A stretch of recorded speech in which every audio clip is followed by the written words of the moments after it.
Hi అండి, నమస్తే. ఎలా ఉన్నారు అందరూ? అందరూ బాగుండాలని మనస్ఫూర్తిగా కోరుకుంటూ వీడియోలోకి వెళ్దాం.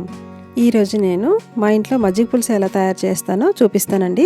వెదర్ చల్లగా ఉండి పెరుగు తినాలనిపించకపోయినా, లేకపోతే ఎక్కువ పెరుగు మిగిలిపోయినా 5 నిమిషాలు ఇలా మజ్జిగ పులుసు చేసుకుని తింటామండి మేము.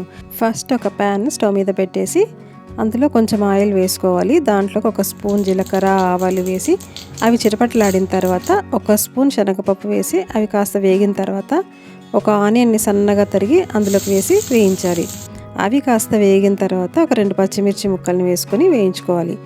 ఇప్పుడు అందులోకి చిటికెడు మిరియాల పొడి, కొంచెం కరివేపాకు, కొత్తిమీర వేసి ఒక 1/4 స్పూన్ పసుపు వేసి కలపాలి.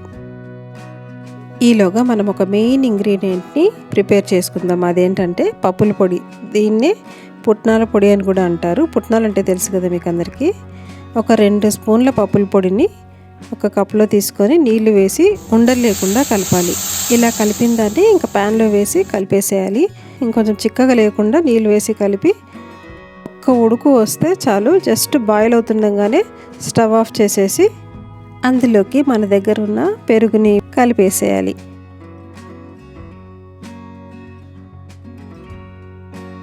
ఇప్పుడు దానికి తగినంత సాల్ట్ వేసి కలపాలి. అంతే, టేస్టీ మజ్జిగ పులుసు రెడీ అయిపోయిందండి. మీరు కూడా ఇలాగా ఒకసారి చేసుకొని చూడండి. ఎలా ఉందో కామెంట్ చేయండి. Thank you for watching. Please ఈ వీడియోని లైక్ చేయండి, షేర్ చేయండి, మన ఛానల్ని సబ్స్క్రైబ్ చేసుకోండి. Thank you.